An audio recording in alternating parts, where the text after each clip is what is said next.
In accordance with the plan of operation to attack the USSR, the so-called Barbarossa Plan, the task of Army Group North included the destruction of Soviet troops stationed in the Baltic states, and eventually the capture of Leningrad and Kronstadt.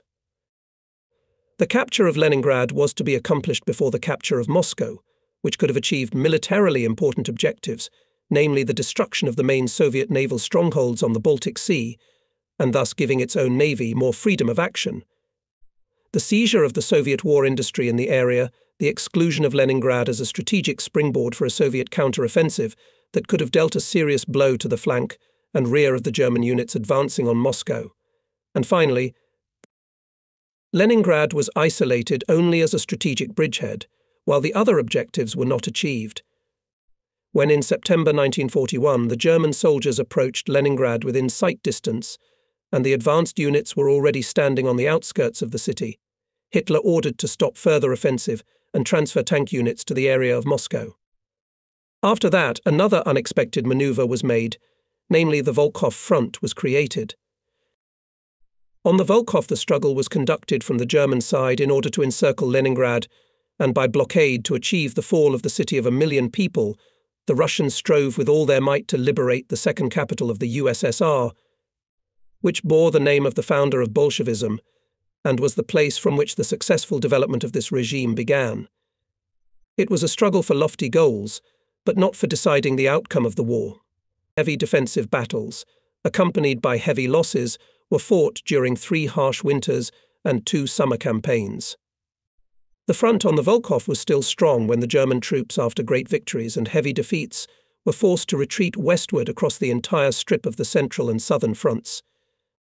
Only after many units were withdrawn from the Volkhov front to close gaps in other areas, the weakened and stretched front was broken in January 1944, with the Army Group repeatedly requesting permission from the Stavka to withdraw troops, but Hitler refused. Only thanks to skillful leadership and admirable combat effectiveness have the units managed to avoid encirclement and complete destruction. After leaving the Volkhov area, troops stopped on both sides of Lake Peipsy. Of all the commanders in the area, several outstanding military commanders can be named. In 1941, Army Group North was commanded by Field Marshal General Ritter von Lieb, with Colonel General Busch commanding the 16th Army and Colonel General von Kuchler commanding the 18th Army. In the late summer of 1941, Colonel General Goepner was at the head of the 4th Panzer Group. At the beginning of 1942, the command of the Army Group was taken by Colonel General Kuchler, who later received the rank of Field Marshal, and soon after that all command of the troops in the Volkhov area passed to Colonel General Lindemann, who became from that moment until the departure of troops from the area of the commander and soul of all the units holding the defence between the Volkhov and the Neva. Only in the late summer of 1942, part of the command temporarily took over Field Marshal von Manstein. For 900 days German soldiers, along with the Spanish, Dutch, Flemish, Danes, Norwegians, Latvians and Estonians, fought here against a strong enemy in harsh climatic conditions, overcoming the difficulties of the local landscape. All those who took part in these battles have always remembered what they had to endure. Great sacrifices were made by both the command and the troops. Without claiming any decision from the high command, it was one of the most thankless tasks that could be put before a soldier. The Volkhov front, therefore, was not initially in the public eye, and came to attention only after its soldiers had shown heroism and its commanders had shown outstanding ability. Even the military historical literature of the post-war period has little to say about this front. For all the soldiers of the Northern Front, the word Volkhov brought rather gloomy thoughts. This word meant the area of fighting of a special character, covering the whole territory from the place where this river flows out of Lake Ilmen to the largest lake in Europe, Ladoga, and further along the Neva from Schlisselburg to Leningrad. Former St. Petersburg up to the Gulf of Finland. On the map, you can easily outline the boundaries of the Volkhov area. The history of this area begins with the once powerful and famous trading city, which became the center of trade between the merchants of the German Hanseatic League and their eastern neighbors back in the Middle Ages. There the Volkhov takes its origin, flowing out in a wide stream filled with the waters of 42 rivers flowing into Lake Ilmen, and flows almost strictly to the north. After 200 kilometers it reaches the largest lake in Europe. In general, the Volkhov created a front line from Novgorod, bypassing Chudovo, and onto the Kirish north of the mouth of the Tigoda. With the arc of the Pogostievsky Cauldron, the front line departed from the river stream, and about 12 kilometers east of Schlisselburg reached the southern shore of Lake Ladoga, resembling here its outlines something like a bottleneck. The Neva, one of the most full-flowing rivers of Europe, formed the front line from Schlisselburg to the bend of the river near Otradno. Then this line passed from the mouth of the Tosna, turned in an arc to the south, and through the suburbs of Leningrad reached the Kronstadt Bay near Uritsky, where again bottleneck separated from Leningrad the so-called Oranienbaum Cauldron, which was protected by the guns of Kronstadt. This cauldron should have been called a bridgehead with a great right. It was just an unnecessary end of the northern front. Further to the west there was only a weak coastal defence. The rear border of the area ran roughly from Novgorod, at the northern end of Lake Ilmen through Luga, Volosovo to Koposkaya Bay in the Gulf of Finland. All this territory, except for the forests west of the Volkhov, was formerly called Ingermanland, which Peter the Great, in his desire to reach the Baltic Sea, took away from the Swedes in the early 18th century and annexed to the Russian Empire. This was also evidenced by the fact that the Izhorians, a people related to the Finnish tribes and practicing a rather Protestant faith, lived here in some places. All this territory, covered mostly by forests and swamps, except for the neighbouring lands near Leningrad, was completely inaccessible for transport and thus unsuitable for combat operations.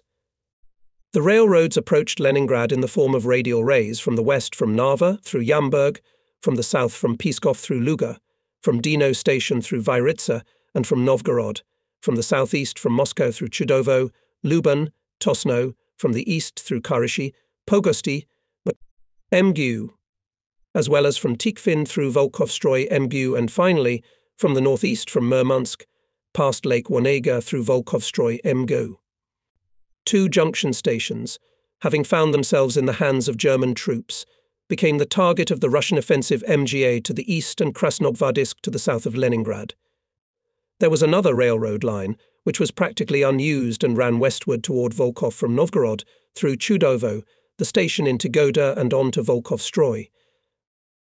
The condition of the roads only to a small extent met the military requirements, and that only in the immediate vicinity of Leningrad and on the hills around Volosov. Besides, not all railroad lines were paralleled by equivalent roads. In general, the whole area is a typical moraine landscape, which has retained the imprint of the Ice Age, as can be seen from the character of elevation's small, separately located hills, elongated flat slopes with depressions and hollows between them, as well as from the river valleys deeply cut into the landscape. In the vicinity of large rivers, sandy soils had layers of alluvial and shale clay, as a result of which this area, with soil hardened by drying but eroded by water, became swampy from time to time. Even in case of low precipitation, a slimy and viscous layer of clay was formed on the ground, making it impossible for vehicles to move, after which it was necessary to change the direction of movement and, at the same time, to postpone a certain operation. To ensure supply and movement of equipment, Tott's troops and organization had to build log decks and roads for thousands of kilometers. The terrain was covered everywhere with high bogs and bogs of transitional type, pine, birch, alder and aspen groves, which had no practical forestry application. All these tree plantations formed the basis of life for the troops, supplying them with building material for roads, bunkers and fighting positions, fuel for cooking, heating and disinfestation. From the wood, the soldiers made their own modest furniture for the bunkers, as well as Volkhov batons with carved ornaments. The last expression of love and sympathy was a modest birch cross placed on the graves of fallen comrades. Only a few bogs in the occupied territory had already been used for peat extraction and laying electric lines. Here we should mention the peat bogs between the southern shore of Lake Ladoga and the Sinyavinskaya Hill with workers' villages, Nos. 1 to 8 located there. Next to these bogs there were also power lines stretching through the forests, which played a great role in orientation and combat operations. The villages in these swampy forests were sparse and poor, and the larger settlements were located mostly on one side of the railroad lines and not far from Leningrad. This was the land on which hundreds of thousands of German soldiers lived and worked for 900 days, marched and dug trenches, fought and bled, in the heat of summer with myriads of mosquitoes, in the dampness of long periods of rutting, and in the bitter cold of the Russian winter. During the bright nights of the northern summer months, and the endless dark winter nights, yet they fought here no worse than their comrades on other parts of the Eastern Front. And yet they remained in the shadows, little known, deprived of public attention in Germany and of little interest to the High Command. In most cases, here was not the tension that arises in the troops on the threshold of large-scale operations. Here also did not occur such disasters as in Stalingrad, near Cherkasy, in the Crimea on the Central Front in 1944, or in Romania. If there were any critical situations, the Wehrmacht report said little about it, and then, after the situation normalized, the radio broadcast a final summary, which spoke of the successful completion of the next defensive battles. Waging constant battles, the troops of Army Group North marched about 1,000 kilometers before they found themselves on the Volkhov section behind Luga, having previously broken through the Russian defensive lines near Shimskoye and on the western shore of Lake Ilmen. Army Group used to carry out this operation partially or completely three large battle groups: on the right the 16th Army, in the center the 4th Panzer Group, and on the left the 18th Army. But from the very beginning this strike could not be realized by all forces of the Army Group. The 16th Army, advancing from the right, was forced to turn its right group, the XX Army Corps, and later also the LVI Motorized Corps, south of Lake Ilmen to the east towards the Valdai Hills, in order to maintain contact with Army Group Center. At the same time, its left group with I and XXVII Army Corps and XXXIX Tank Corps was to move northward to Lake Ladoga and northeastward across the Volkhov to Tikhvin. Thus this army was assigned two, if not three completely different tasks, the solution of which in a short period of time was impossible. Only at the beginning of December the command released the 16th Army from some tasks in the area Karyshi-Ladoga-Neva. When the first failures began, in January 1942, during the Volkhov breakthrough in the troops arose a serious crisis situation, which required to release the army in general from any tasks of the command north of Lake Ilmen. It already had a lot to do in the area between Army Group Center and Lake Ilmen, as evidenced by such names as Demyansk, Staraya Russa, and Kholm. From this point on, our narrative will no longer concern the 16th Army. The tank group, consisting of XXXI Motorized Corps, L Army Corps, and at first also with LVI Motorized Corps, whose commanders, Generals Ringengard, Lindemann and von Manstein, would soon create a special fame for themselves, was to advance through Luga to Leningrad. The task of the main forces of the 18th Army was primarily to destroy the enemy forces in Estonia and the Baltic Islands, so in the beginning the army, only its XXVII Army Corps, could support the left flank of the tank group. Only gradually the 18th Army began to act independently when fighting on the entire Volkhov front. Already, the first actions of the operation in the Volkhov region and near Leningrad failed because of two factors. The first factor was the weakening of the available troops due to the ever-increasing area of fighting on the entire Eastern Front, as a result of which the timely introduction of reserves into the battle was greatly hampered, and sometimes simply absent, so that losses in manpower and equipment during heavy fighting could not be sufficiently replenished. Another factor turned out to be a difference in the goals of the offensive in Hitler and the command of ground forces. Simultaneous offensive in different directions soon led to the fact that powerful cohesive groups of tank and motorized infantry divisions were scattered. In addition, a LVI Motorized Corps Manstein already in mid-August was removed from the Volkhov front and used on the southern flank of the 16th Army. It should also be mentioned here that the difficult road conditions not only in the Volkhov area, but also on the approaches to it led to the fact that the tank and motorized formations had to be broken up and used apart from each other in areas separated from each other by long distances and located on terrain unsuitable for combat operations, which prevented them from performing their respective tasks. On July 10th Army Group North again began the offensive against Leningrad. The striking force of the offensive wedge was the 4th Tank Group. Its advance northward was to be covered on the right flank by the 16th Army along the Lavati River and between Home and Lake Ilmen. XLI Tank Corps, located on the left, moved along the highway Pskov-Leningrad to Luga and broke through to Zapolia 50 kilometers south of the city. The LVI Motorized Corps was tasked to move northeast through Novgorod in order to block the railroad and the Moscow-Leningrad highway at Chudov.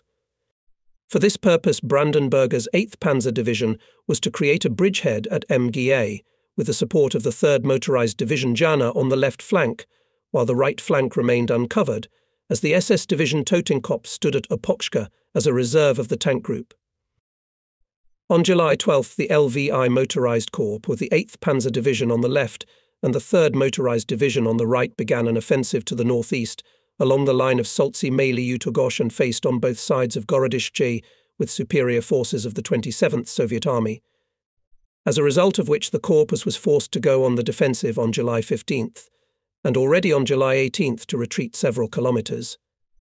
Only the approach of infantry divisions of the 16th Army relieved the position of the corps, so from July 23rd to July 25th it was able to go on the offensive on the upper reaches of the Luga River and the city of Luga.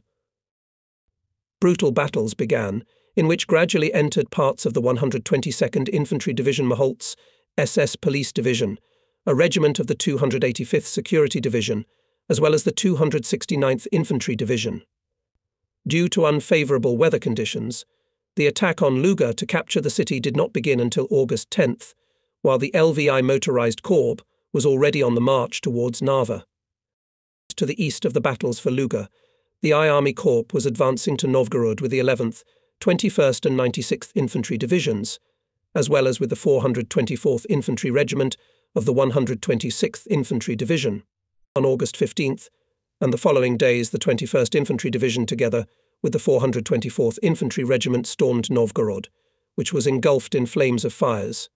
Soviet counterattacks, conducted with the constant support of tank units, could no longer prevent the successful offensive of both corps. On August 8th, northwest of Luga began the offensive of the 4th Tank Group together with XLI Tank Corps, which led to an undesirable forced delay for 3.5 weeks on the Luga bridgehead at Zabskoye and Poreki. Here the 1st Armoured Division, the 36th Motorized Infantry Division and the 6th Armoured Division, as well as the 1st Infantry Division and a regimental group of the 58th Infantry Division, temporarily subordinated to XXVI I Corps, were advancing northward.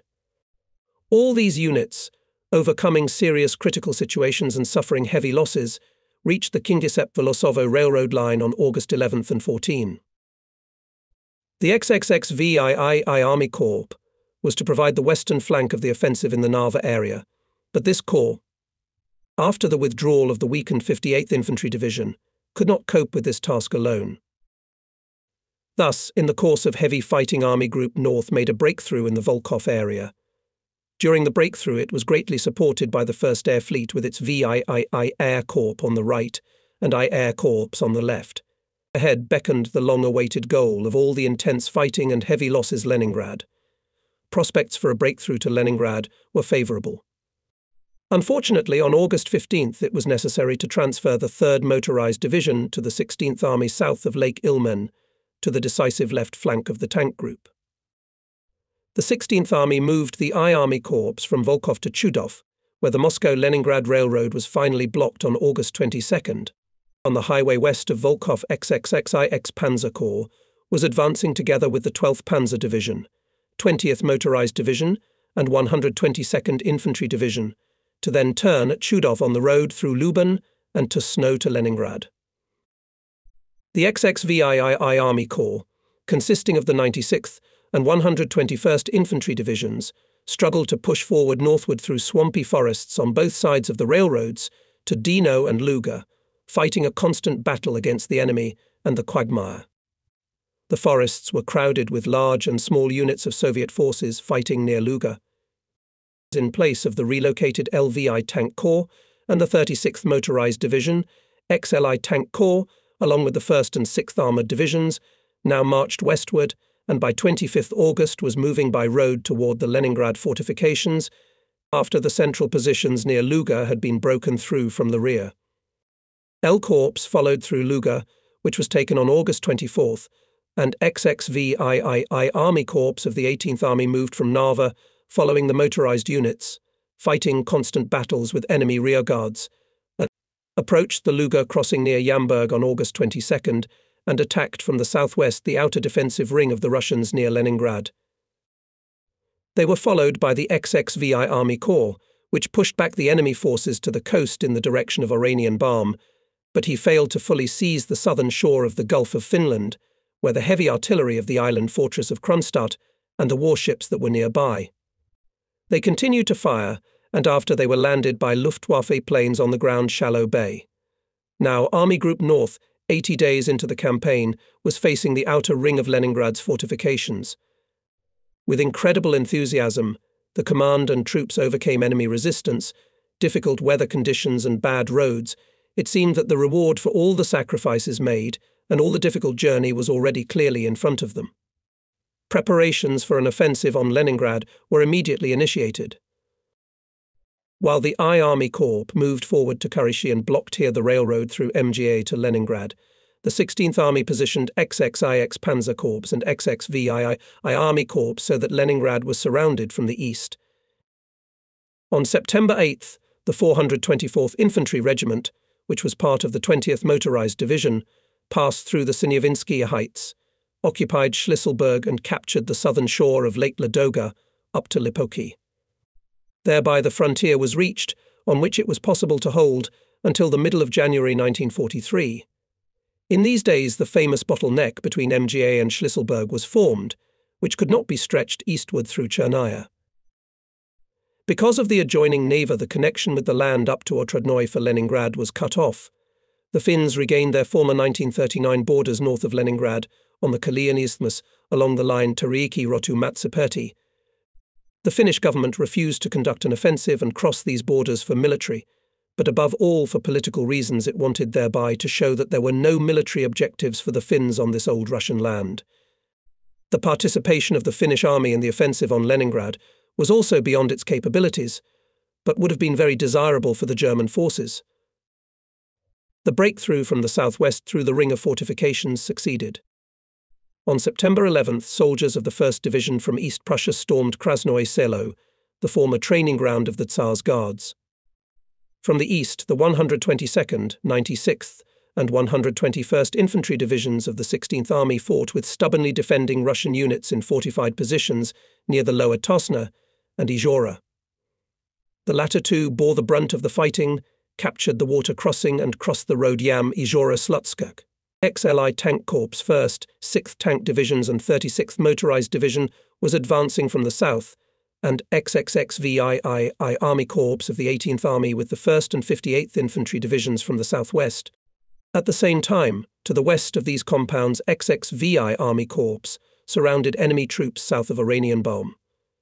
At the eastern end of the formed bottleneck, XXXIX Tank Corps covered the rear of the offensive east of MGA on the Black River.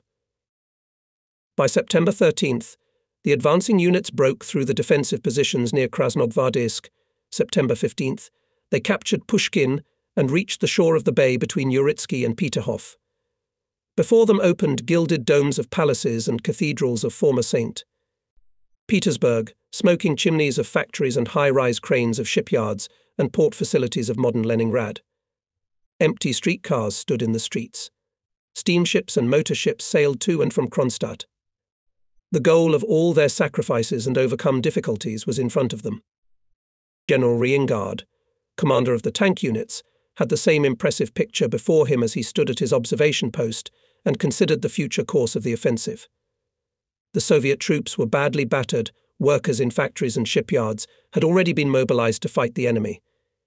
Ready for an immediate offensive, German tank units stood at the ready, waiting for the order for the final assault, which was to be successful. And then, on September 16th, the general was shaken by the order that he and his troops must leave the heights and march south to use the units elsewhere.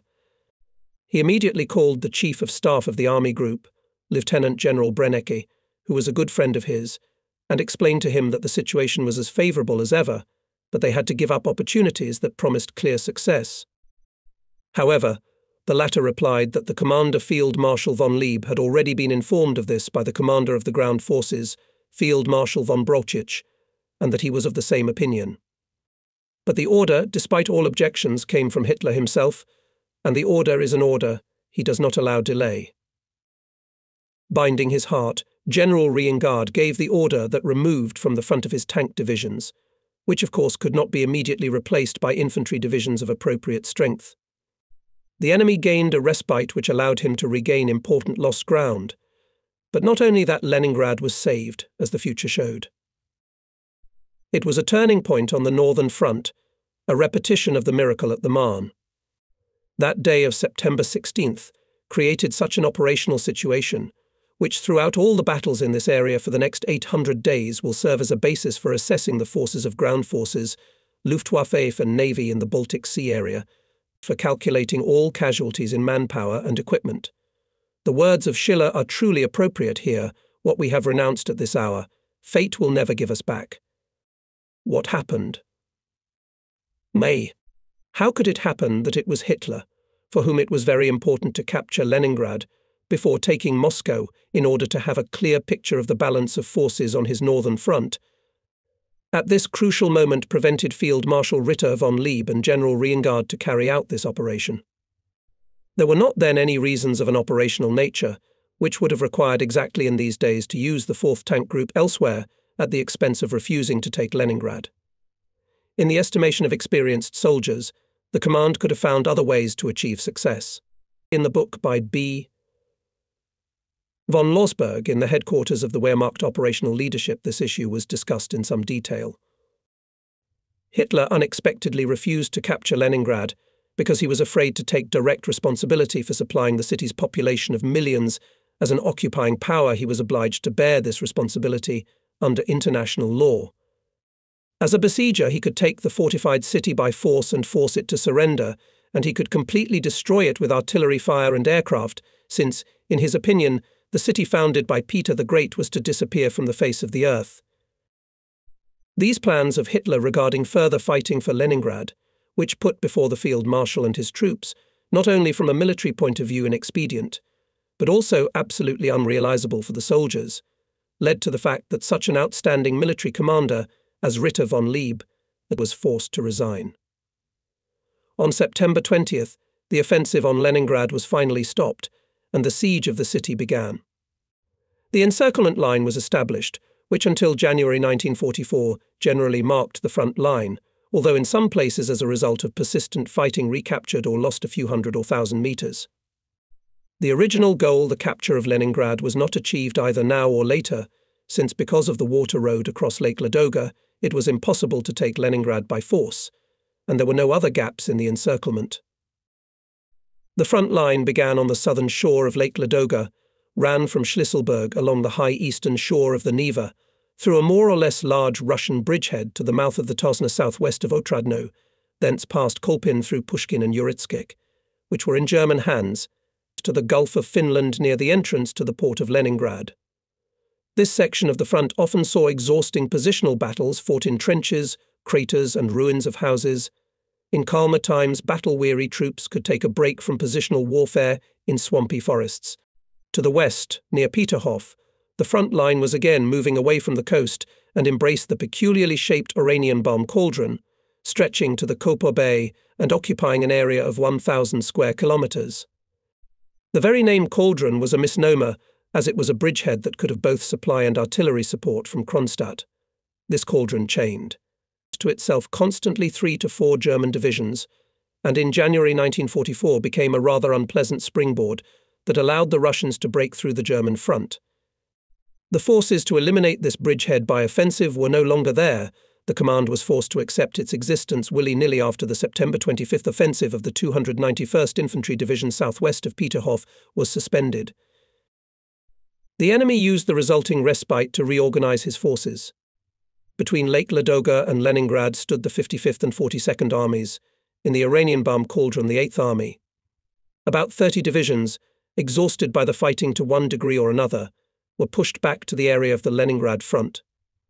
With incredible enthusiasm, the population itself replenished military units, marine brigades were formed from land units of the fleet, and duty units and militia were formed from factory workers and employees who continued to work.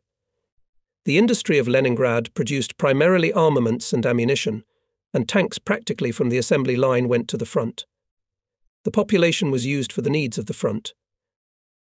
The Soviets formed some divisions of the People's Militia, but they were poorly trained, and these divisions soon suffered heavy losses. In addition, 15 independent artillery and machine gun battalions were also created. For combat operations, partisan detachments numbering 15,000 men, mostly party members and Komsomol members, were formed and sent from Leningrad behind the German encirclement front. To fight possible defensive battles within the city itself, work squads were set up, only to change work tools for weapons when necessary. The Communist Party sent some 70,000 party members and 185,000 Komsomol members to the Red Army. It was intended to use at least 200,000 men and mostly women to organize civil defense, but only 63,000 could be mustered until September 1941. Between 500,000 and 1 million civilians were sent to dig trenches every day, working 12 hours a day. Just because of lack of food and lack of fuel, hundreds of thousands of Leningraders died, first of all in the winter of 1941-42. At the beginning of the blockade, the city received no supplies, so that soon people were barely making ends meet.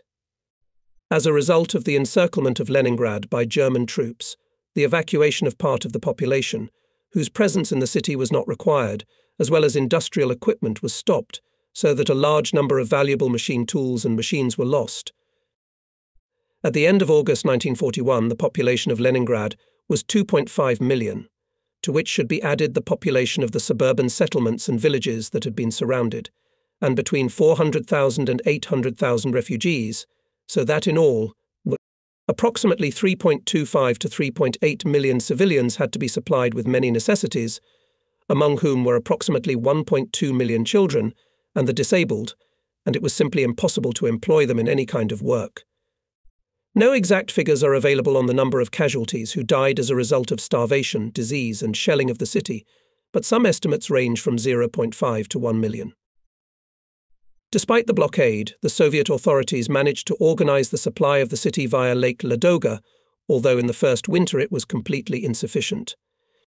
Until November, partially continued the movement of ships, and at the end of November was organized traffic on the ice route across Lake Ladoga, 30 kilometers long, on which moved transport convoys. On the road in the ice bunkers were located security units, traffic regulation, as well as units that monitored the state of the route and repair vehicles. The labor force for cargo transshipment was supplied by the civilian population. While Tikhvin was in the hands of the Germans, a bad overland road 380 kilometers long reached the nearest terminus of the railroad.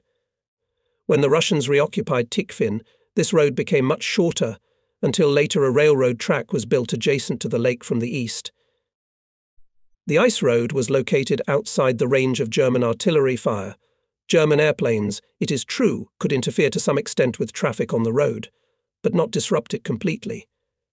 During the 5 months of 1941-42, 271,000 tons of food and 90,000 tons of other supplies were transported along the ice route, which were reloaded at Ladoga into railroad cars bound for Leningrad.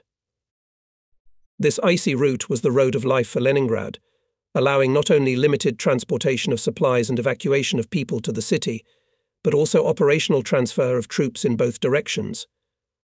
The railroad line built later, which ran parallel to the ice route, was not put into operation. Communication with the city was at its busiest in March 1942 and ceased at the end of April, because of the thaw, but ship traffic could be resumed at the end of May. The air traffic between Leningrad and the regions not occupied by the Germans could not be disrupted, so this mode of transportation also played a major role in supplying the city and transferring necessary personnel. Thus, the encirclement of Leningrad in accordance with the rules of siege warfare was never realized, so the Leningrad front remained a factor that exhausted the forces of German units in the conduct of hostilities against the USSR and remained so until the defeat of German forces at Leningrad in early 1944. Soon after the Soviets realized that the Germans had ceased their offensive, they launched a counter-offensive themselves. Between October 2nd and October 10th, they first attempted to re-establish overland communications at Yuritsk and Peterhof with the Iranian bomb Cauldron.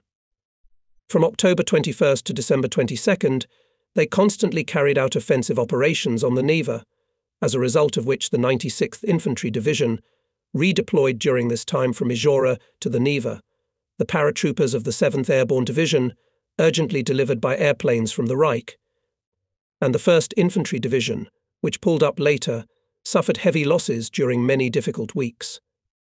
The cold steadily increased, the snow became deeper, and the units, fighting in defense and counter-offensives, lost large numbers of manpower, except perhaps in the relatively small bridgehead near Dubrovka, for which fierce fighting was constantly being fought. Here the Soviets had no success, except that they succeeded in repulsing a paratrooper attempting to land on the shore of the lake. From November 3rd to November 10th, the Soviets attacked directly in the area of the encirclement ring of Leningrad near Kolpin, but also without much success.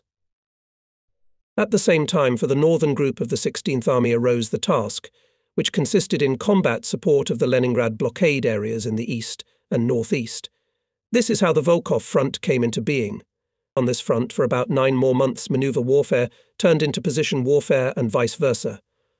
After that, the front line was formed here, which, except for minor changes, remained unchanged from the summer of 1942 until January 1944. In mid-October 1941, before the Volkhov Front came into motion, the forces in the area were distributed as follows. The border between the 16th and 18th Armies was east of Luga and to Sno to the Neva River near the mouth of the Tosna River. The task assigned to the 16th Army was practically impossible because the army had to perform 3 different tasks fighting south of Lake Ilmen in the direction of the Valdai upland and joining Army Group Center, fighting near the Volkhov and then moving further east, and finally a combat support in the area of the bottleneck in the eastern direction on the Black River and the western direction on the Neva. It was not until December 3rd that the army could be relieved of at least part of the tasks assigned to it. In the first half of October, the 250th Spanish Infantry Division was brought to the combat area of the 16th Army, which was as if a voluntary contribution from Spain as a thank you to Germany for its support during the Spanish Civil War. Here, as in Spain, the fight against Bolshevism meant removing a danger to the Western world. Commanded first by General Munoz and later by General Esteban, the division's infantry and artillery ranks consisted only of Spanish volunteers, replaced by new volunteers from Spain after prolonged fighting. Interaction with the German services was to be provided by German liaison services and interpreters. The Spanish units wore German uniforms with a red coat of arms on the right sleeve. The division was also known as the Blue Division because of the blue shirts under the uniform. This division was formed in July 1941 from the personnel of the Spanish garrisons, after which it was transferred by rail to the North Bavarian training ground Grafenwau. Here the division received German uniforms, arms, equipment, and was organized and trained in accordance with the provisions of German military art. Before taking part in the battles on the Volkhov, the division marched over 1,000 kilometers across Russia, and the soldiers got used to life in difficult field conditions. From October 1941 to October 1943, the division units fought selflessly in the Volkhov area, first on the Volkhov itself, and then on important parts of the encirclement line of Leningrad and south of Lake Ladoga. The battles of this division should not be forgotten as long as the battles on the Volkhov are alive in the memory. Soldiers of this division, starting with their division commander and ending with the last combat comrades in arms who returned to their homeland after 10 years of captivity in Russia, even today in their homeland proudly wear German military awards. In mid-October, of the units that were part of the 16th Army, the newly arrived 250th Spanish Volunteer Division and units of the 126th Infantry Division between Novgorod and Chudov stood on the Volkhov. The 21st and 11th Infantry Divisions from East Prussia were about to advance through Kirishi to the north. On the railroad, Kirishi-Pogosjie MGA provided combat support for Tomashki's group. The 254th and 227th Infantry Divisions defended the eastern section of the bottleneck. The 424th Infantry Regiment was still standing on Lake Ladoga near Schlisselburg. The Nevsky Front was defended by the 7th Parachute Division, the 1st and 96th Infantry Division. In the Novgorod area were concentrated the 18th and 20th Motorized Infantry Divisions, as well as the 8th and 12th Tank Divisions, pulled up here from various parts of the front. Of the units of the 18th Army, the Leningrad Front, was held from the mouth of the Tosna River in an arc to Yuritsk near the bay by the 122nd and 121st Infantry Divisions, the SS Police Division, and the 269th and 58th Infantry Divisions.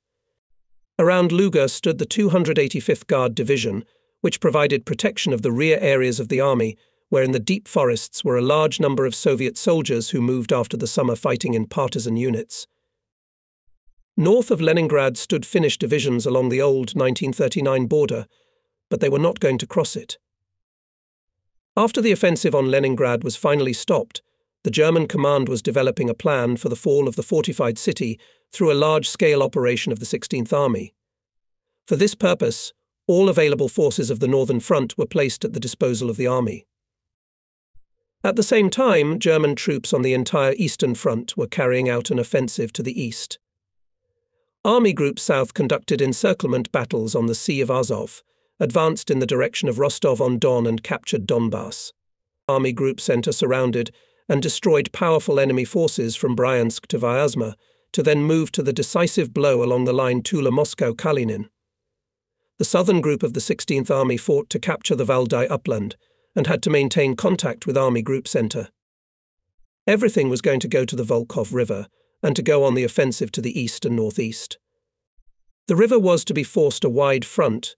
The main blow was to strike XXXIX Tank Corps to capture Tikhvin, to then move further north and connect with the Finnish troops standing on the Svia between Lake Wonega and Lake Ladoga. I Army Corps was to go down the Volkhov River and, having passed the Volkhov Stroy, reach Lake Ladoga. The task of XXV I Army Corps was to cover the southern flank of this operation by advancing eastward across the Volkhov. If this operation had succeeded, Leningrad, having a huge outer ring of encirclement, would have been really cut off from other parts of Russia and thus deprived of any supply, and after food and ammunition supplies ran out, had to capitulate. This was, without doubt, a major operation. These plans, like all operations on the Eastern Front in the late fall and early winter of 1941, were not destined to come to fruition because of two factors. Hitler, who was directly involved in the command of troops on the Eastern Front, which did not correspond to his real knowledge and skills, overestimated the strength of the Wehrmacht. For him, the concept of division was a combat unit with a certain combat potential, regardless of the fact that this or that division could lose 2/3 of its personnel and combat equipment. And the capabilities of the USSR, whose armies stationed in Siberia were freed from fighting in the East through a non-aggression pact with Japan, and whose reserves in manpower were far from exhausted, Hitler underestimated. He was misled by the large losses of the enemy in manpower and combat equipment. In addition, he did not fully understand the importance of the American supply of various materials.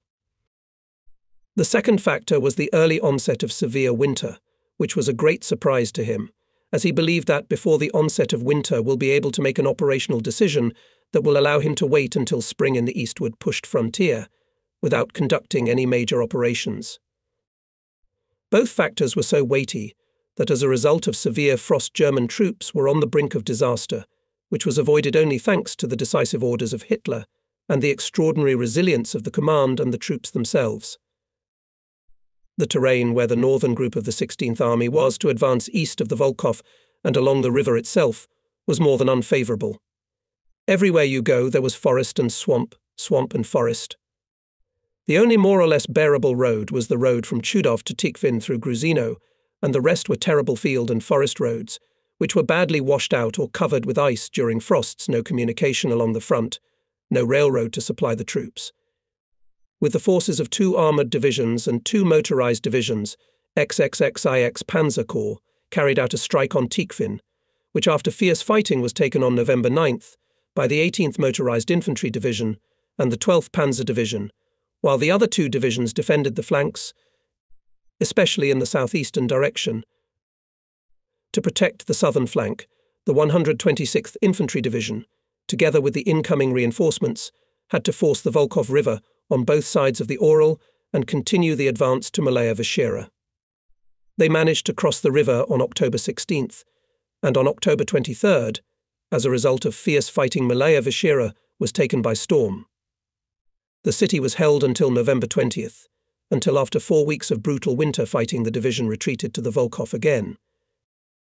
In late November, the 61st Infantry Division was pulled up to Tikhvin, partly by march, partly by air to enable the 12th Armoured Division to carry out maneuver operations. Meanwhile, the enemy had pulled up superior troops to the area.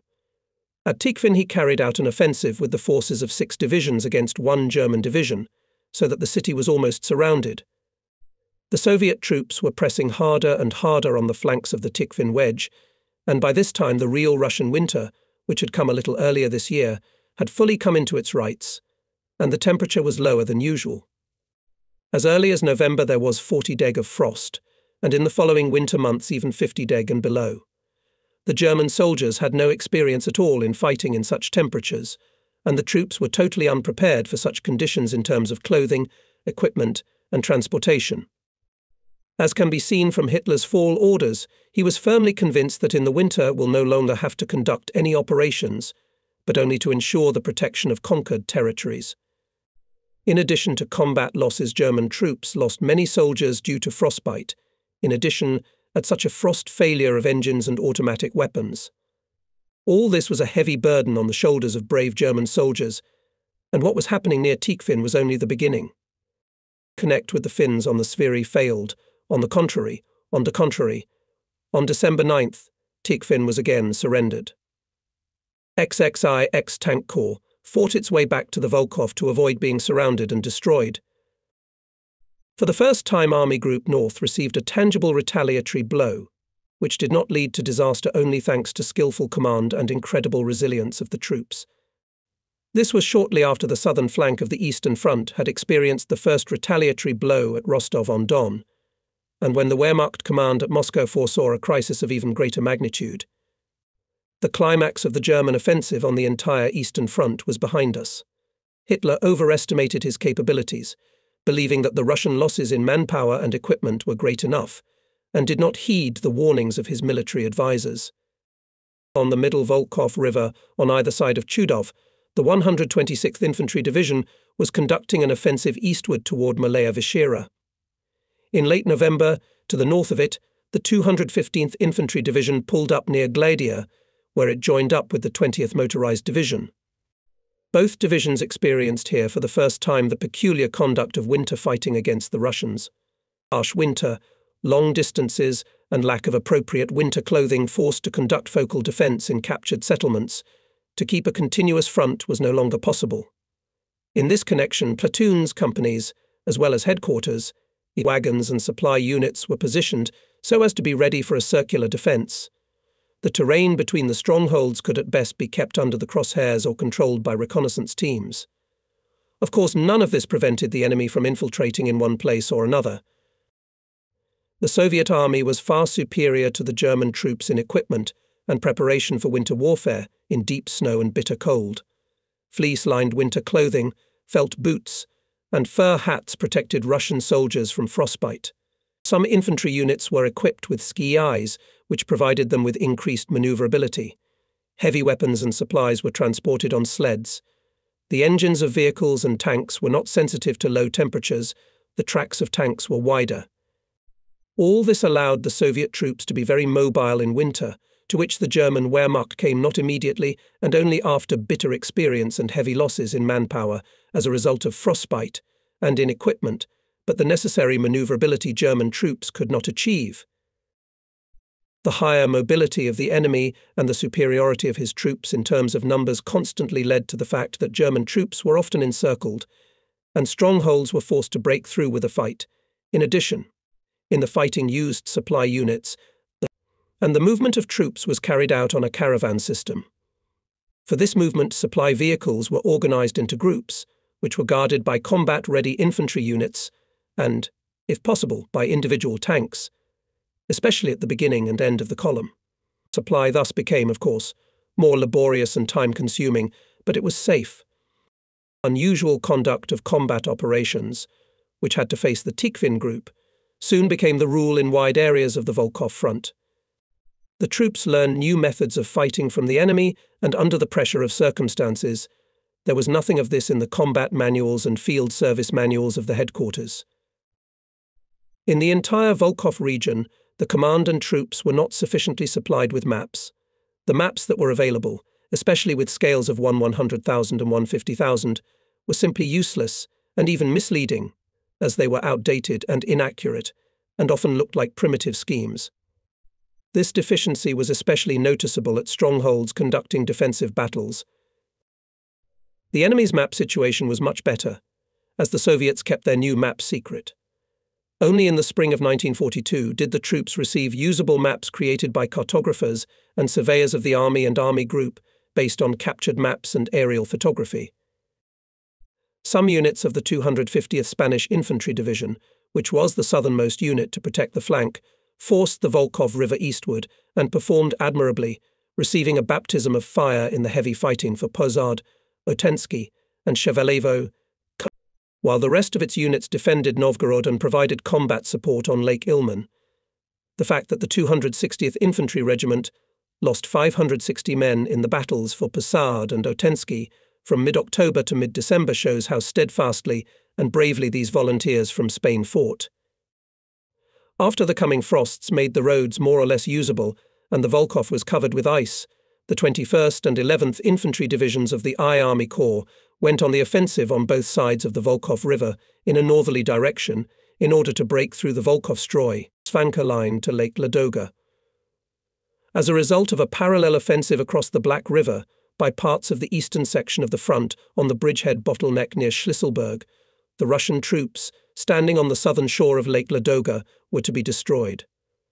Here, too, it was sought to link up with Finnish units on the Svir to close the ring around Leningrad, a goal that was never achieved. Both East Prussian divisions had to overcome the stubborn resistance of the enemy in swampy forests, which gradually became passable due to frost, taking positions on fortified defensive lines.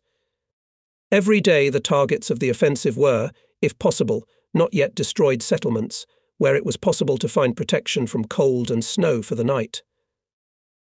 By November 18th, the I Army Corps had advanced so far that it was possible to take Volkhov-Stroy, its bridges and streets under corrected artillery fire.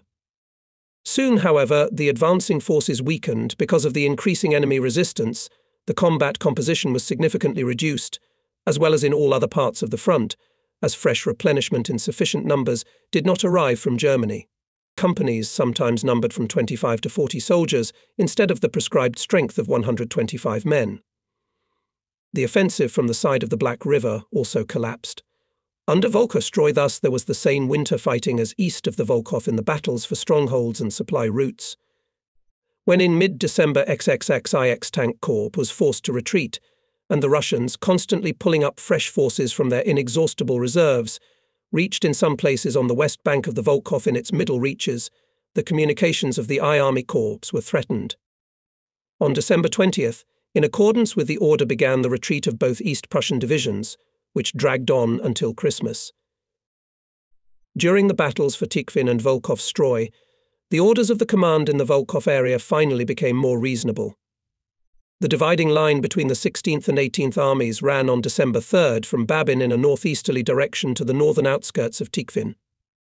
The lower reaches of the Volkhov, the southern shore of Lake Ladoga, and the upper reaches of the Neva were now in the hands of the 18th Army. From the 16th Army XXXVII Army Corps with the 250th Spanish Infantry Division, 126th and 215th German Infantry Divisions stood on the banks of the upper and middle Volkhov up to the areas north of Chudov, XXX Tank Corps with the 8th and 12th Tank Divisions, 61st Infantry Division and 20th Motorized Infantry Division was located in the Tikhvin Wedge, with all units were scattered throughout the area. The I Army Corps, consisting of the 21st, 11th and 254th Infantry Divisions, came under the command of the 18th Army, fighting south of the Volkhov-Stroy MGA Railroad. Soon after that it was attached to the 291st East Prussian Infantry Division, when the Corps in the second half of December was already retreating with battles to the railroad Karishyshala Pogostye MG.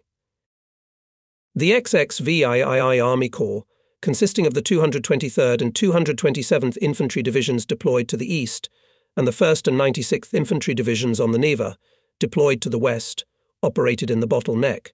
area, all these units also fought heavy defensive battles, especially on the bridgehead near Dubrovka, where the Russians intended to break the ring of the blockade of Leningrad with the forces of 9 newly arrived divisions. The southern section of the front near Leningrad was defended by the L Army Corps, consisting of the 122nd, 121st Infantry Divisions, SS Polizei Police Divisions, 269th and 58th Infantry Divisions, where, particularly near Kolpin, strong Russian breakthrough attempts were expected. Oranienbaum bridgehead was surrounded by the 212th, 93rd and 217th Infantry Divisions of the XXVI Army Corps. The 18th Army also received the SS Legion Flanders. On December 19th, all German ground forces experienced a heavy blow. Tense relations between Hitler and the commander of ground forces Field Marshal von Brauchitsch undermined the health of the latter so much that he asked for and received his resignation. Hitler himself took command of the ground forces. At that moment of severe crisis on the entire Eastern Front, with the trust that Hitler then enjoyed in the army and the German people, this could still be perceived as a reasonable decision.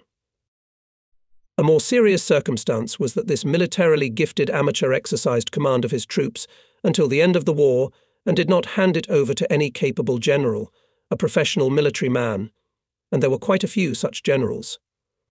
The ground forces had no further unified command that could stand up to Hitler. He himself now performed the functions of statesman, supreme commander-in-chief, commander of the land forces, and occasionally even commander of a group of armies, while from the point of view of reason and capabilities, he could not perform all these functions without compromising the army as a whole.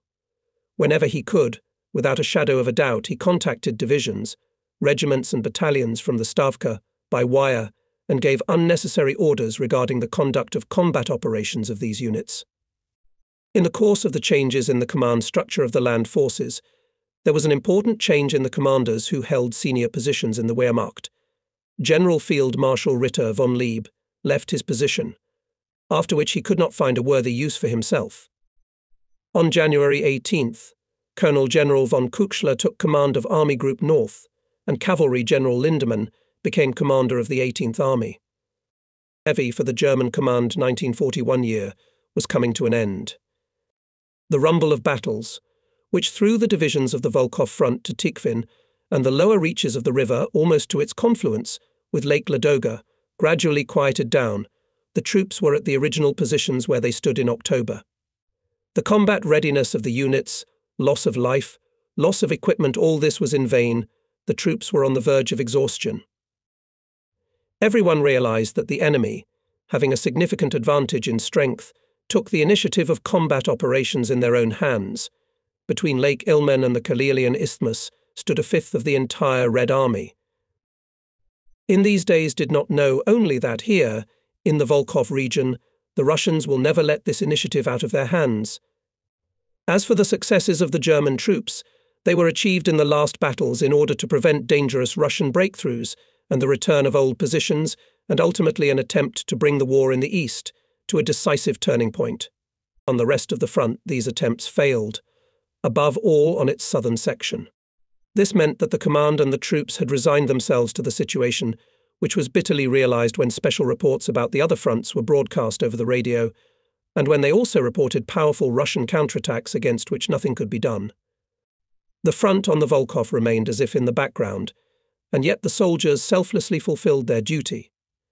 Their life in this harsh winter began at temperatures of 40 deg and 50 deg below zero, and with freezing snow blizzards. At the end of 1941, beginning of 1942, the northern group of the 16th Army, together with 6 divisions, among which were tank and motorized infantry divisions, stood on the Volkhov River from Novgorod to Gruzin, where they held a small bridgehead on the eastern bank and further to the mouth of the Tugoda River. In some places the Russians had bridgeheads on the western bank.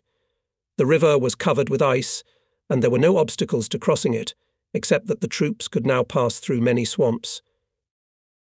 From the mouth of the Tugoda through its own bridgehead near Kyryshi, along the railroad Kyryshi-Shala Pogosti, and from there in a northwesterly direction towards Voronov and Gaitolov stood 7 divisions of the 18th Army, mostly in strongholds built with great difficulty.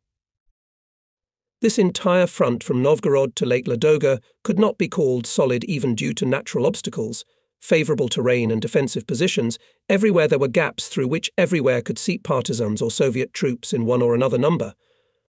For the German troops it meant the enemy is everywhere.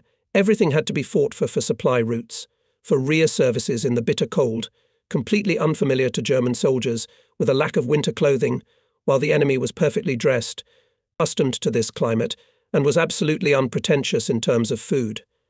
The Russians had many advantages, but fortunately failed to utilize them for decisive operations. The next 6 divisions of the 18th Army surrounded Leningrad from Schlisselburg along the Neva to Otradnoy, and then in an arc from Krasnoy Bor through Pushkin to Yuritsk. Here the construction of bunkers and fortification of positions advanced much further. 3 divisions held the Oranienbaum bridgehead on the same positions. In the reserve of the army was the 12th Panzer Division, trying to restore the combat capability lost in the battles.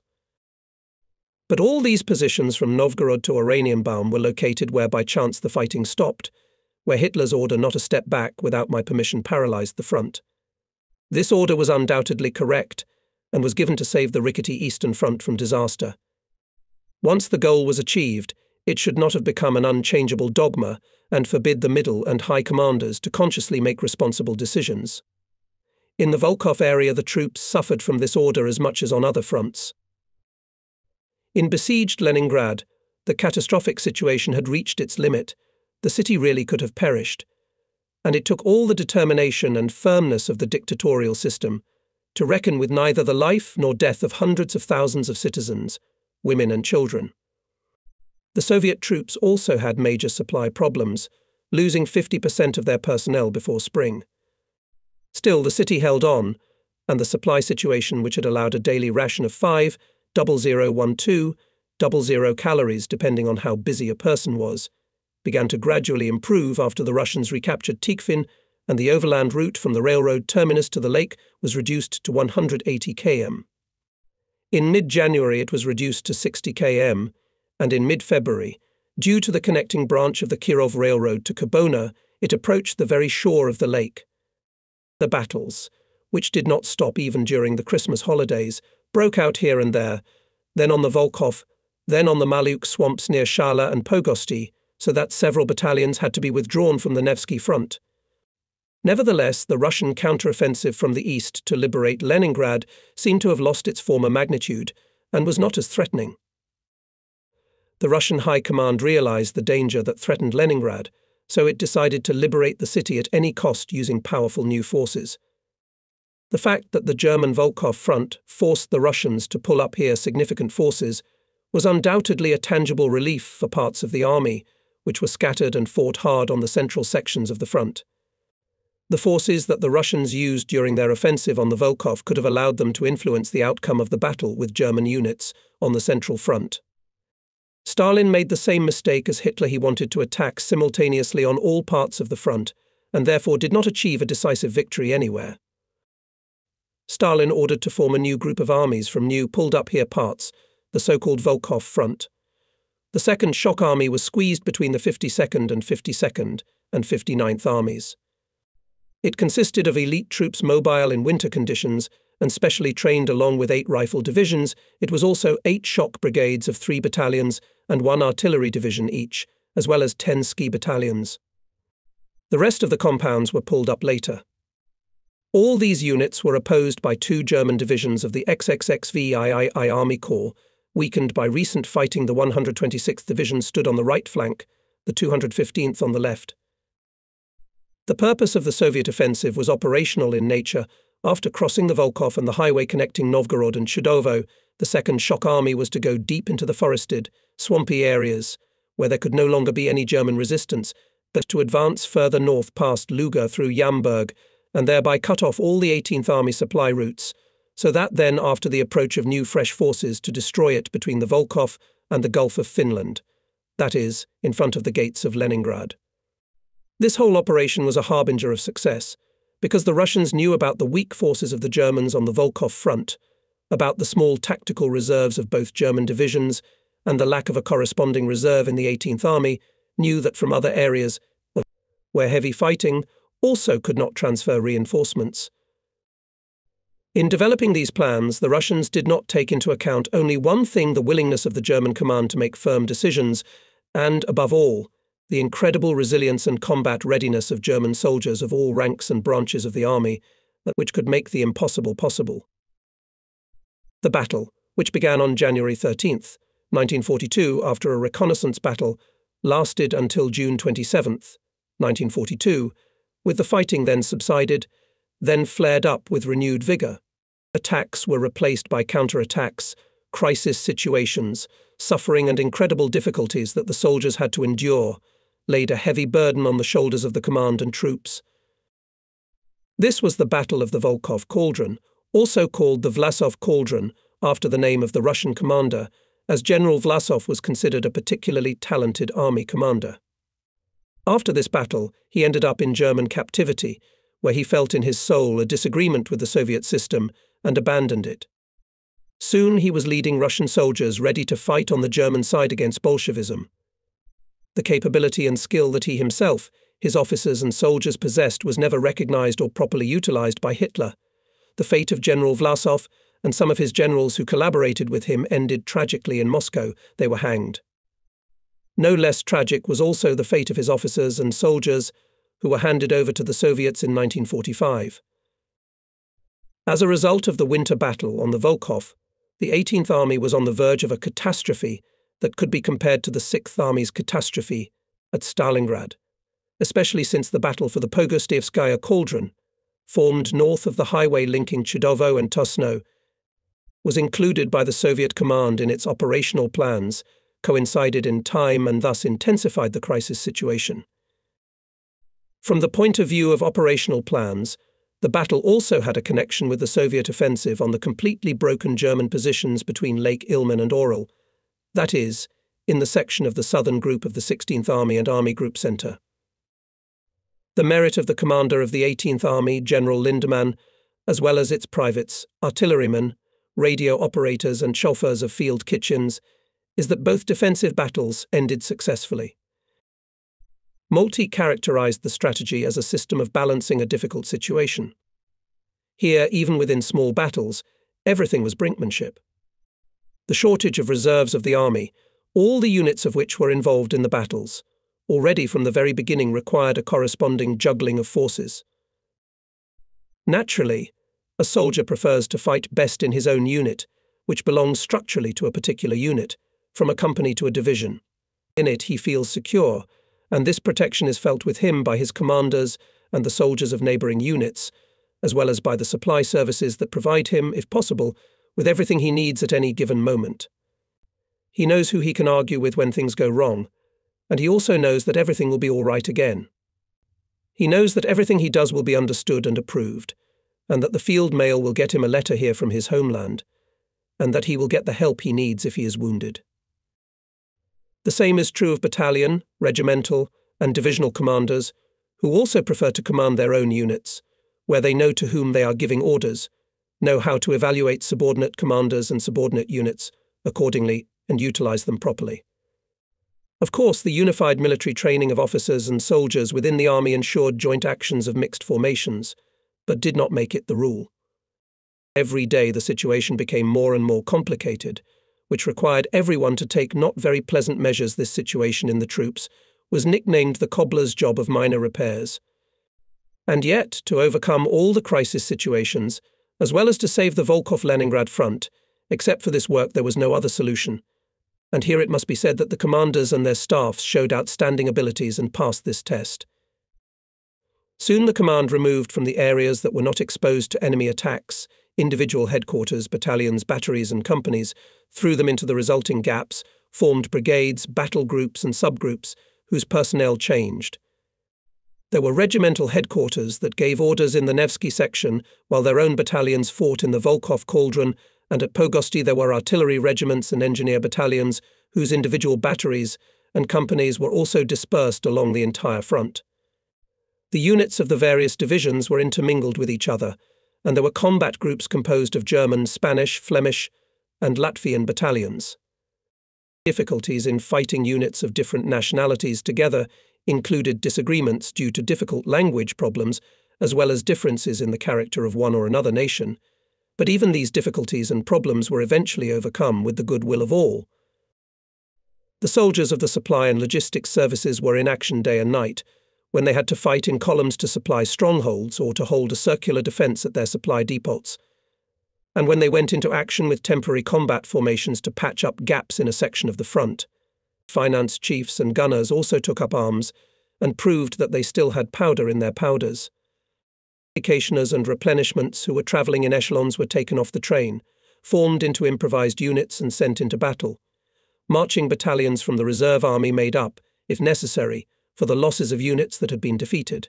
Soldiers from the guard divisions and rear services, old soldiers who had fought in World War I, went into battle and fought as fiercely as they had then in Flanders or at Verdun.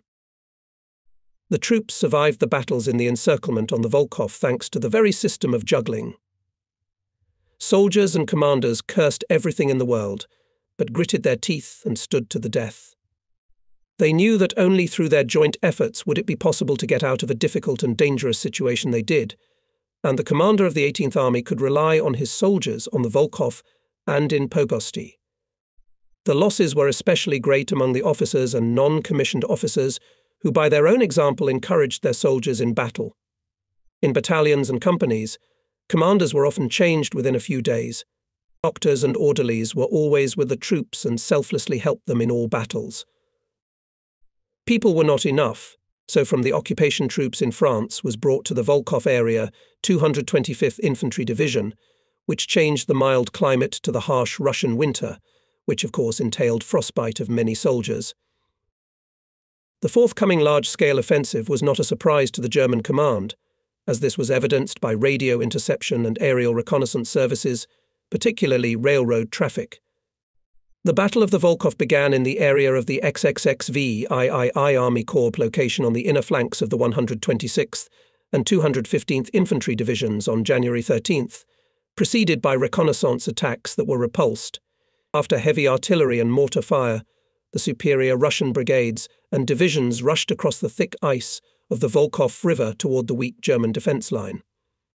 Mobile units seeped through the gaps and entrenched themselves in rear positions, after which they attacked command posts and firing positions from the rear and disrupted transportation links to the front. In the following days, the front from the east from Podberezhye to Dimno was torn apart, with individual units still holding on. If each division thought that the enemy would first make a breakthrough in its neighbour's section, this was the usual reasoning, typical of World War I as well. The offensive acted upon the troops like the bursting of a dam, whose released waters swept over the rear areas through torn sections of the front, and in this spill the decisive place was here at the ruptured dam. Strange as it may seem, the outcome of the battle could be decided not in the rear, where there were already advanced enemy units that had advanced into the woodlands of the rear areas, but here on the Volkhov and along the highway between Novgorod and Chudovo.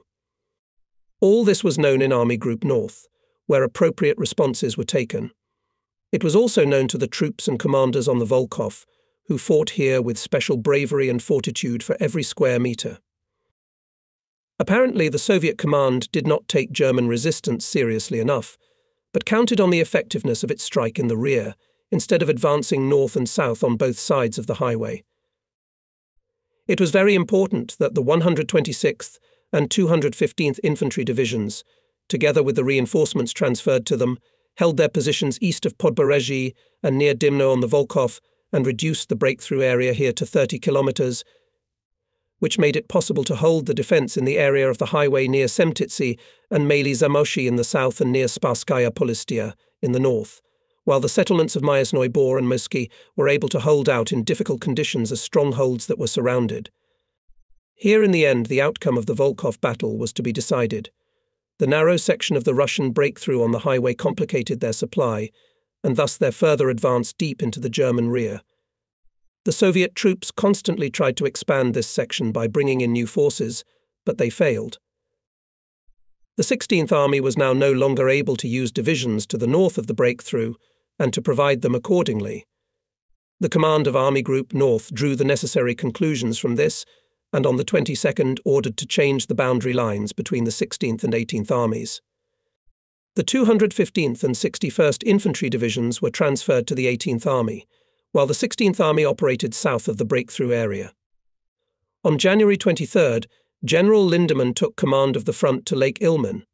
Thus command of the entire battle was in one hand.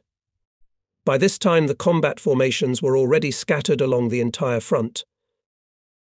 While after pulling up fresh forces were introduced into the battle in the south of the Spanish, Flemish, Dutch and parts of the 58th Infantry Division, in the north of the 61st and transferred from France 225th Infantry Division, the wedge of the enemy's strike units had advanced by the end of January to the Novgorod-Leningrad Railroad. In February, the Russians managed to extend the territory of the Cauldron to Oradezh, where they were opposed by units of the 285th Guard Division. After heavy fighting, the units of this division pushed the Russians back to the northeast from Pristan through Filipovici, Volkino and Panchino, and held their strongholds. Russian shock units advanced as far as Kamenka and Lyuban, reached the Chudovo-Yamburg Railroad and crossed it in several places. Parts of the 291st Infantry Division, as well as mixed formations, temporary combat formations, wagons and engineer battalions advanced towards the Russians.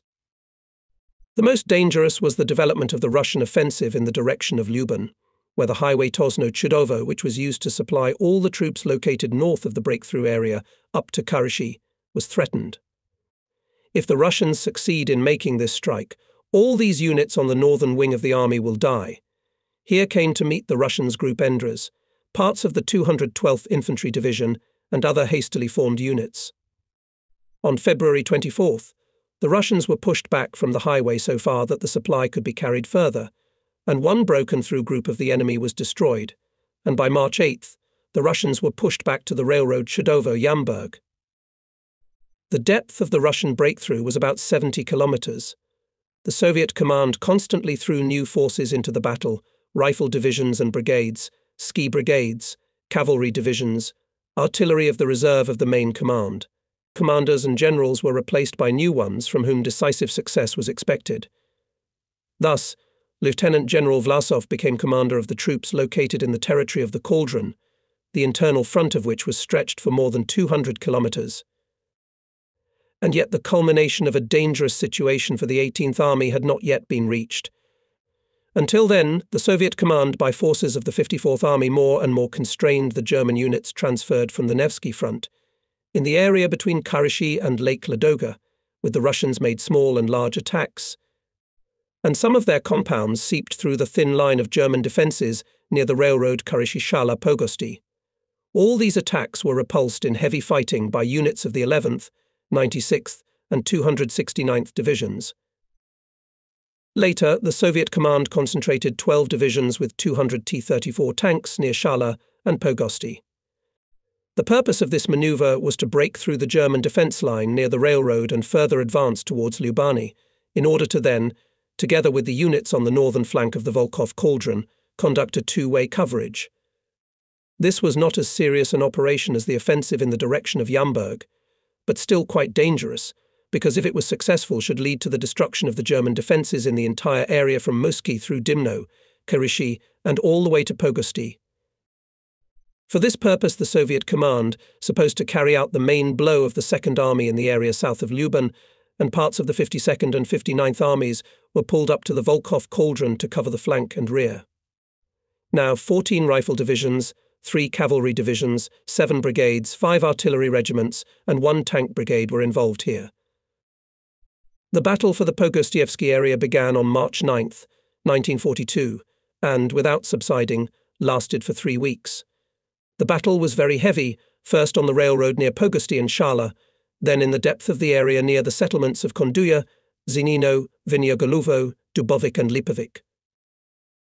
Again, 2 German wings were formed along the railroad embankments, which held firm and narrowed the area of the breakthrough, so that the enemy was not able to find ways of approach and supply in the swampy forest.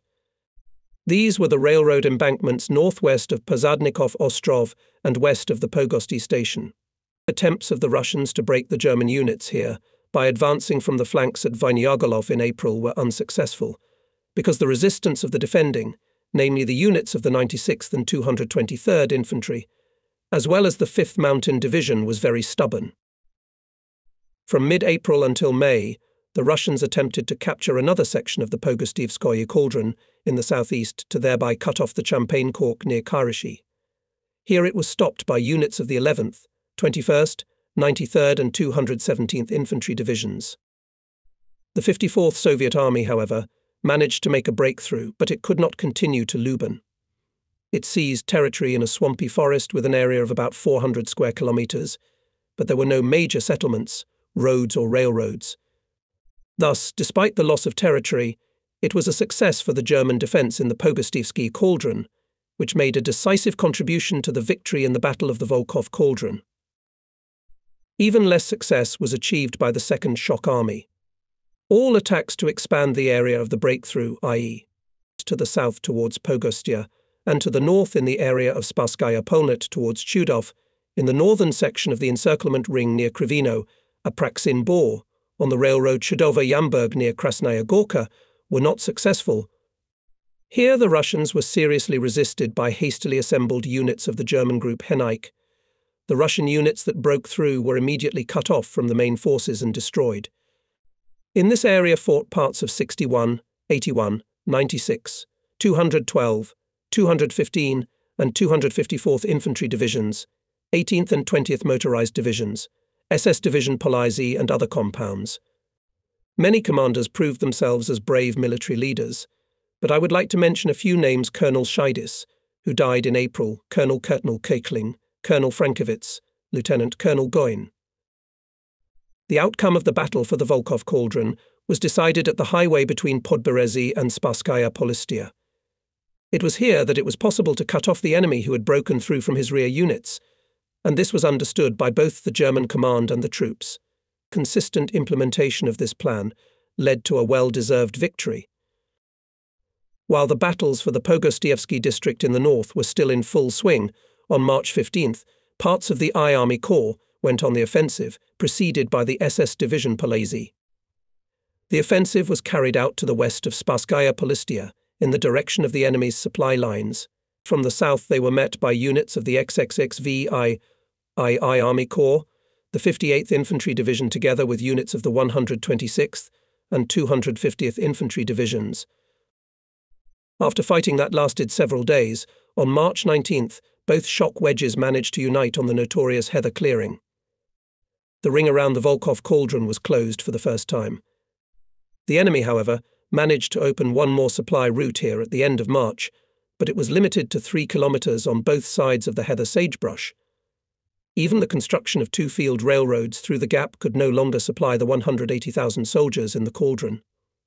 Arm, which ran from Tregobov south to Moskov, was 20 kilometers long, but its width was nowhere more than 3 to 4 kilometers, and for its entire length it was under fire from artillery and heavy infantry weapons of the enemy.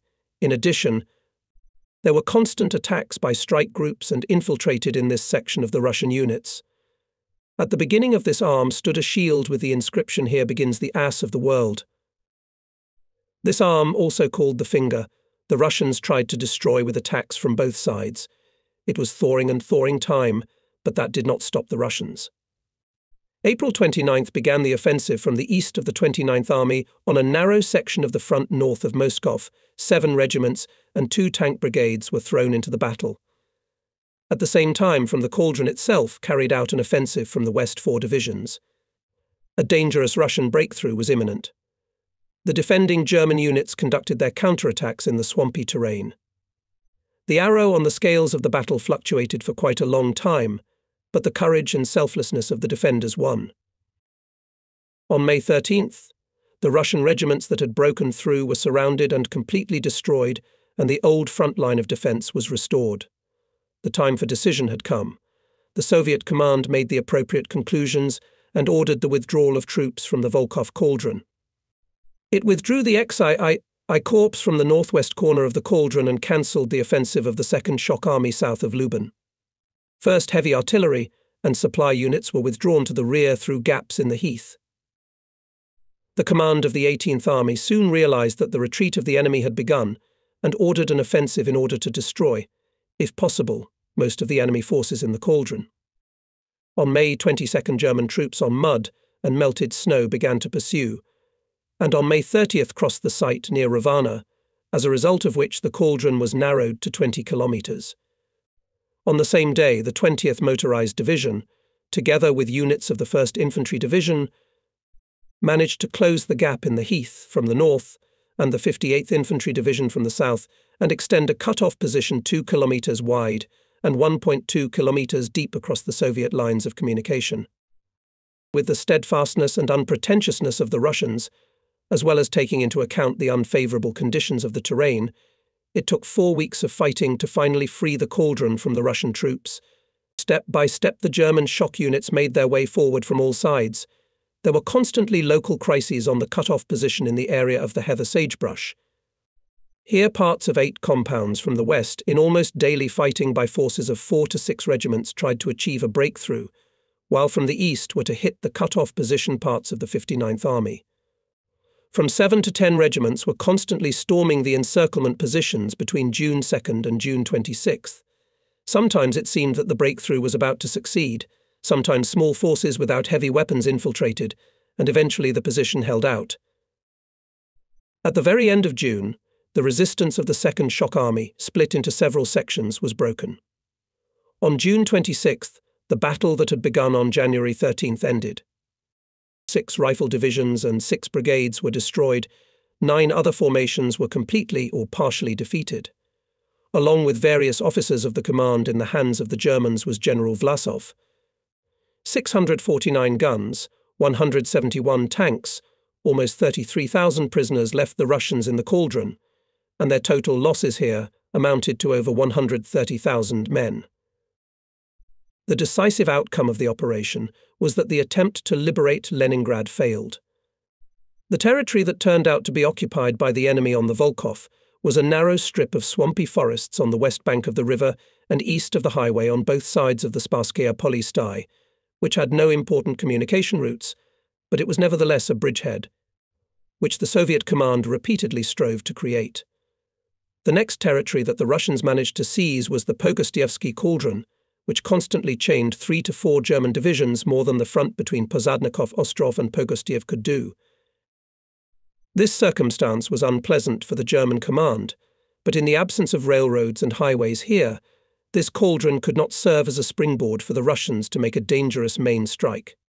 On May 22nd, it was possible to eliminate the Russian breakthrough at Lipovik on the eastern edge of the Pogostievskoye Cauldron. In the summer, a German offensive was planned and prepared to clear the entire Pogostievsky Cauldron, but it had to be abandoned as more important tasks came to the fore, namely Operation Northern Lights, which meant preparations for an offensive on Leningrad in September. At the end of April, the Russian bridgehead on the Neva River was also cleared as a result of the offensive at Dubrovka. This finally created a solid front, which until January 1944 cut Leningrad off from the outside world and secured the borders of the blockade. The German troops, for half a year of heavy fighting, were also badly battered. From Germany were constantly approaching echelons with new units, replacing losses in manpower. Newly arrived troops were close to the places of enemy deployment, but without replacement, and a respite could be obtained in some quieter area. If a division could at any time remove one of its battalions from the front for rest or retraining, it already meant quite a lot. In most cases, divisions were reluctant to do so, because there was a constant danger that the battalion temporarily withdrawn from combat would later be thrown into some other area where a crisis situation could arise and would already be part of another unit. Long ago, in all divisions, the number of battalions in regiments was reduced from 3 to 2. Missing battalions in many divisions were not formed again, so lack of soldiers even from the replenishment. In addition, Hitler preferred better to create new divisions than in full combat strength to keep the old compounds. The troops were reluctant to accept this solution to the problem and considered it inexpedient, constantly lacked the necessary reserves for replenishment and retraining, which would have been very necessary.